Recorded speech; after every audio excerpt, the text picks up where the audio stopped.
loudmouth boxer, a Christian turned Muslim from Kentucky, who used rhyming verse to communicate his self-regard. The Ali Shuffle is a dance that will make you scuffle. A loudmouth lawyer turned sports reporter, a Jew from Brooklyn, who used big words to signal his intelligence. You're being extremely truculent. Whatever truculent means, if that's good, I'm there. One made his fortune with his lightning fists. The other with his nasal voice. I've known Ali for so many years and so intimately, and I know that as a man, he's a chameleon. They both used their considerable intellects to devastating effect. And in each other, they found the perfect foils, the perfect partners, co-stars in the most compelling drama in sports. The rise and fall and rise again of Muhammad Ali. I think I'm the only athlete, black or white, regardless of what sport, that's wise enough to match wits with you. Now I'm taking enough off of you. You can't fight, you can't throw no punches, you don't have no muscles, you've never had a physical contact with nothing in your life like sports, and you're gonna stand up here and tell me about my legs and about football, you're gonna know about everything. Well, I'm getting sick and tired of it, and I wanna show the world there really ain't nothing to you. Don't touch me. I'll beat your brains out.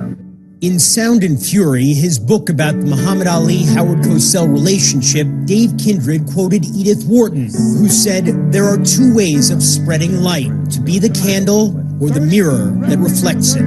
Ali, of course, was the flame. Ali was the light. You know, everything, everywhere he went, he brought the light with him. Cosell was the reflector. Cosell was the magnifier even of Ali. You know, without Cosell, Ali would have existed. Without Ali, I'm not sure Cosell would have been Cosell. But as a team, they were perfect. They complemented each other.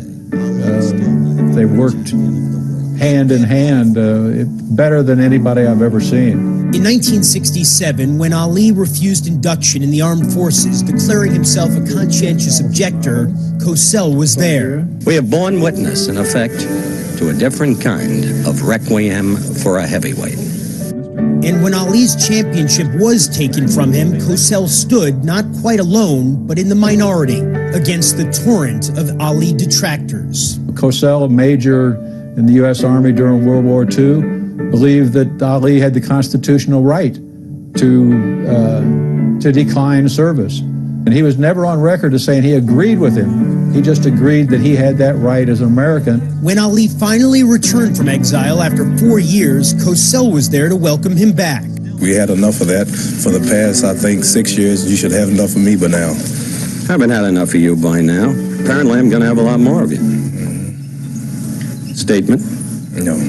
But in 1974, when Ali went off to Zaire to fight George Foreman, who seemed invincible, Cosell told it like it was, or at least how he perceived it. Before the Foreman fight, before the Zaire fight, Howard basically declared Ali dead. You know, there's no sense in doing this. Why don't you quit, Muhammad?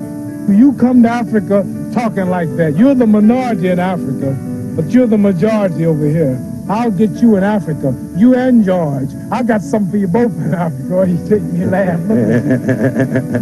I don't mean to scare you, Howard. I'm just joking. I'm terrified. Yeah, I see you kind of sweat there. After returning from Africa, having shocked the world again by bagging his quarry and reclaiming the heavyweight championship, Ali playfully confronted Cosell. I want to say one thing while we live and you can't erase this. You always said, Muhammad, you're not the man you were 10 years ago, right? Right. Well, I'm going to ask your wife, are you the man you was last year? In later years, after watching Ali fight for too long and his body begin to break down, Cosell pushed for boxing to be banned. He was attacked as a hypocrite for opposing the sport only after the era dominated by Ali and, in a way, Cosell had ended. Some truth in that, but there's also truth in the fact that Howard, for maybe 10 years before Ali finished, was a loud, as he always was, a loud advocate of reforms in boxing. Then, by the mid-1980s, the two loudest, most consequential voices of their generation in sports were mostly silenced. ABC let Cosell go in 1985. And at the same time, all the punishment Ali had absorbed in the ring was slowing his muscles and his mouth. The candle in the mirror burned bright no more. But never before and never since has such a partnership illuminated so much. I won Cosell. You are the greatest, man. I'll try to be. Good luck to you, and it's not goodbye, it's au revoir. Thank you, Harold.